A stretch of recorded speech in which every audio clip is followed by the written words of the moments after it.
This program is brought to you by thepodcastfactory.com.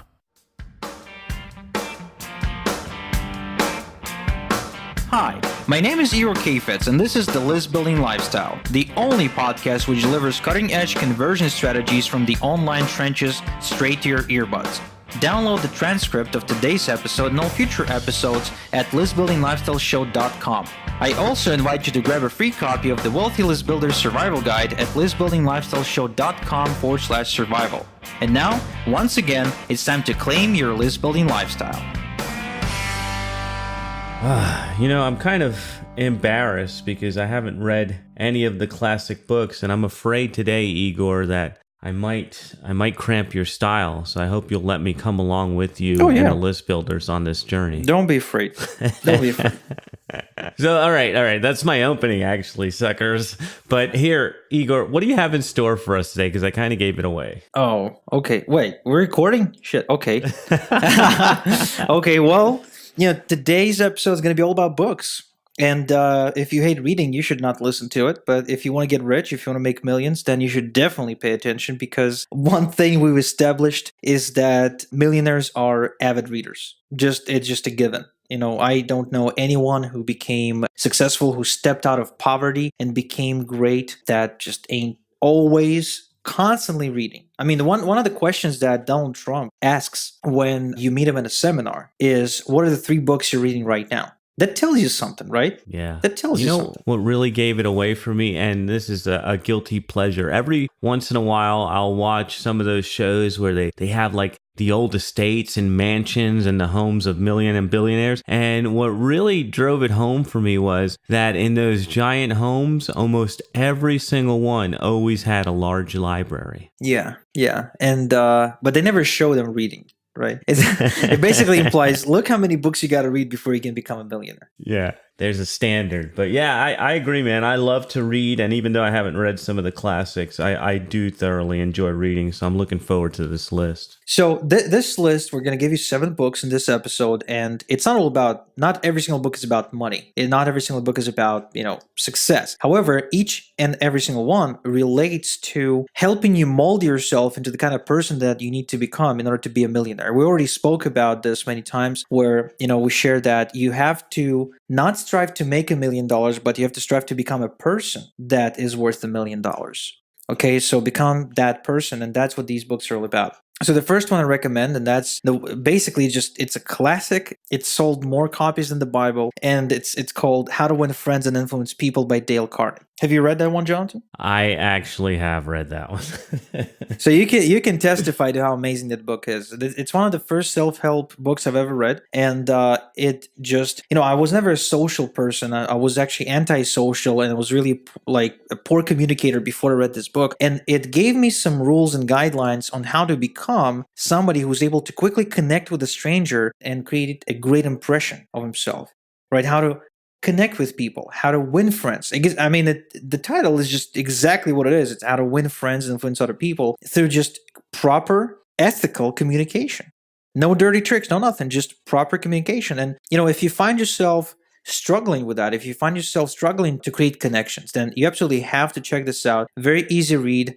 And tremendous. I read this 3 times now over the span of the last 10 years. It's just a great pleasure to kind of refresh my memory every time. And it's full of tools and tricks that assist you at becoming a great communicator on a very basic level. No complicated stuff. No mind games, no tricks, no manipulation tactics, no nothing. Just proper communication. Just the way you're supposed to communicate, really, because most people, they can't communicate. Just the other day, I was so upset about my mother, Jonathan.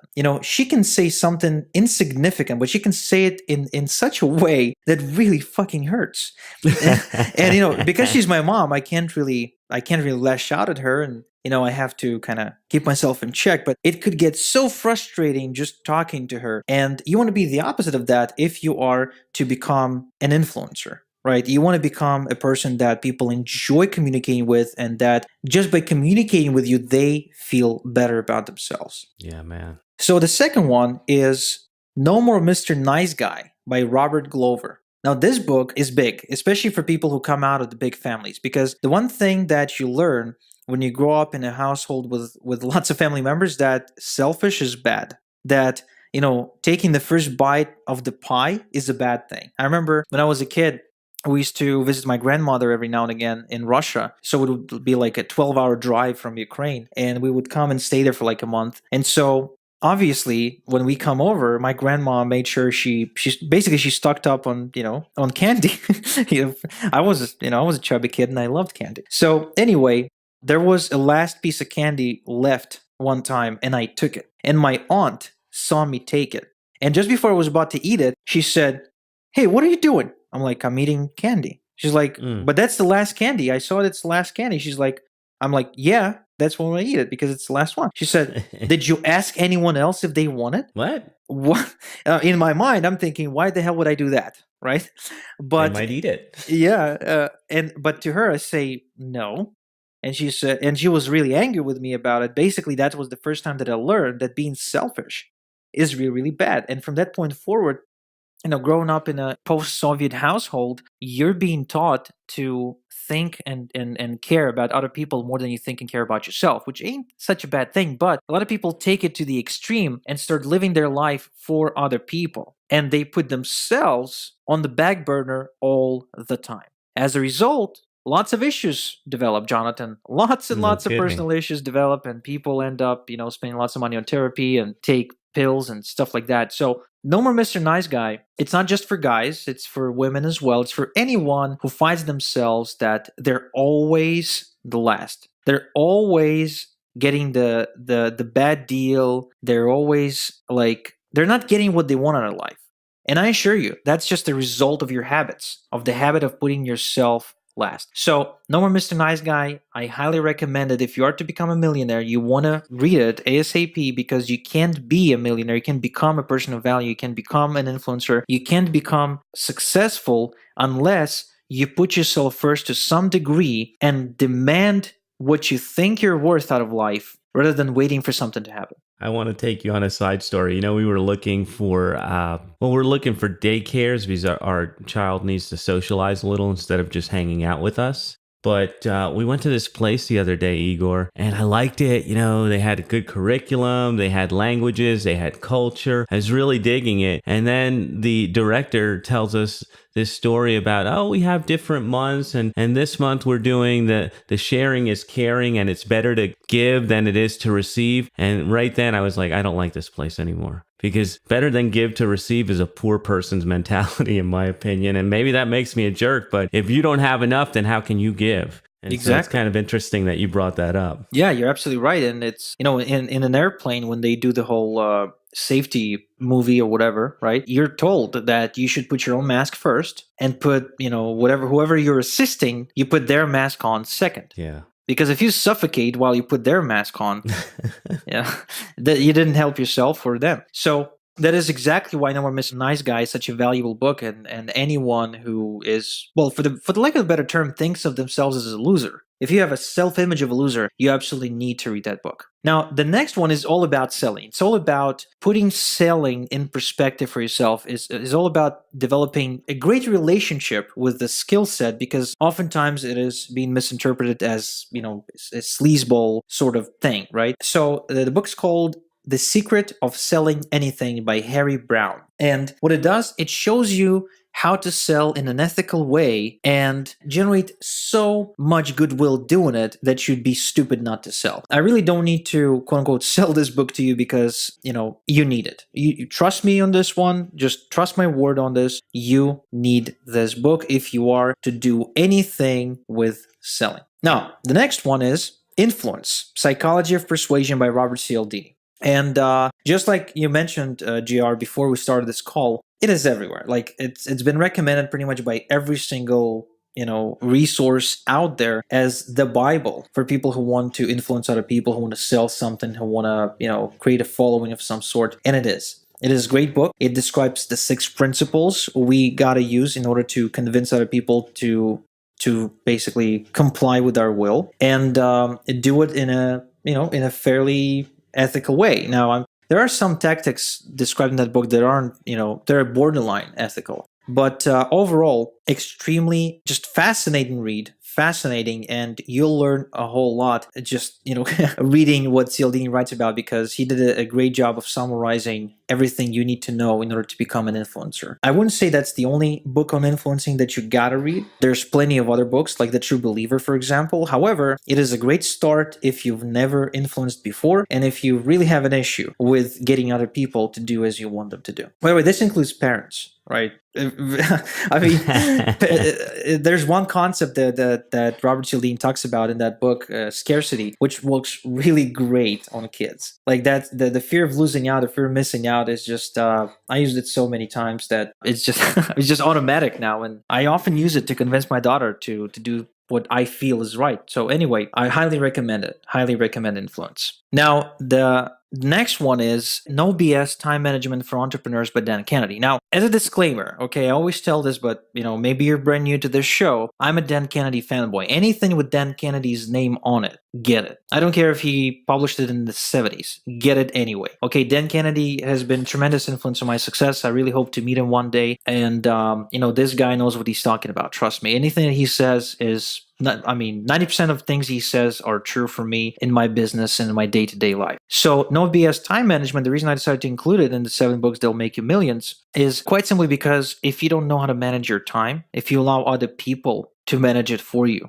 right? If you allow the time to manage itself perhaps and let things just fall as they are, you will never become truly successful or truly rich, because time is the only fleeting resource we always are short on. And in order to maximize your earnings, you have to maximize the output of your hours. So, JR, for example, JR, there's only one thing, by the way, that I admire. Just one. Okay. Well, just one. Yeah. Everything else you suck at. But if there's one thing that I admire in you, man, is your ability to get lots of work done in a short period of time. I was never this, I'm still not there. That's what I want to say. Like, I'm pretty good with my time. I get accomplished a lot.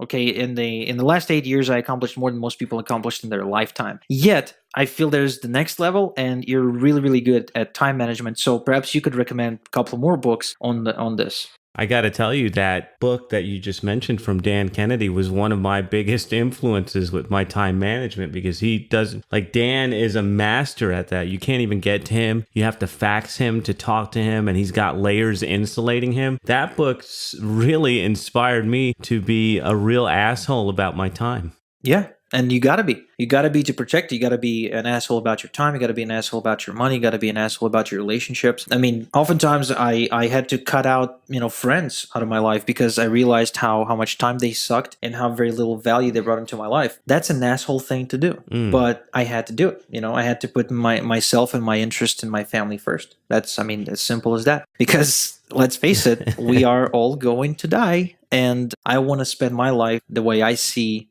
is the right way to do it. So, last but not least, and again, remember, these are the 7 books I chose for this episode, but there's plenty more you could read. The last but not least is The War of Art by Steven Pressfield. And this is a book for anyone who procrastinates in any way about anything. Okay, if you find yourself not being able to start a new project or to complete a new project or to do anything that might make you successful, that something, maybe you keep putting something off, maybe you keep, fearing, like whatever that procrastination is, read The War of Art and you will beat it. You will not procrastinate about shit anymore. That book is amazing. It's written, by the way, the guy who wrote the story or the novel of Beggar Vance. There's a movie with Matt Damon, I think. Yeah. So that's the guy who wrote it, and the book is just tremendous. If you're procrastinating about anything, just make sure you read it. So that's my list for today. Good stuff, Igor. Very good list. And I'm actually going to go back and read the time, man. You've encouraged me to even take it up a level. I'm going to go back and read a couple of these again. But what do you have coming up for us next time? Next time, I decided to do something I've never done before and invite a guest I've already hosted on the show, someone whose, episode is one of the highest in the rankings of all time for our show. That's John Lavinia. And we decided to do another episode, and this time about how to motivate, inspire, and recruit when you're just starting out. So in other words, about how to influence other people, how to generate a following, how to get them to know, like, and trust you when you have zero authority and zero real-world experience. Man, that is going to be awesome. Looking forward to it. So that's a wrap for another edition of List Building Lifestyle. We'll be back with you next time. Thanks for tuning in. Thank you for listening to the List Building Lifestyle. Make sure to subscribe on iTunes or Google Play to never miss an episode. Because who knows, just one conversion tactic we share on the show might double your list and double your business. Download the transcript of today's episode and all future episodes at listbuildinglifestyleshow.com. And don't forget to claim your complimentary copy of the Wealthy List Builder Survival Guide at listbuildinglifestyleshow.com/survival. This is Igor Kheifets, and until next time we talk, have a good one.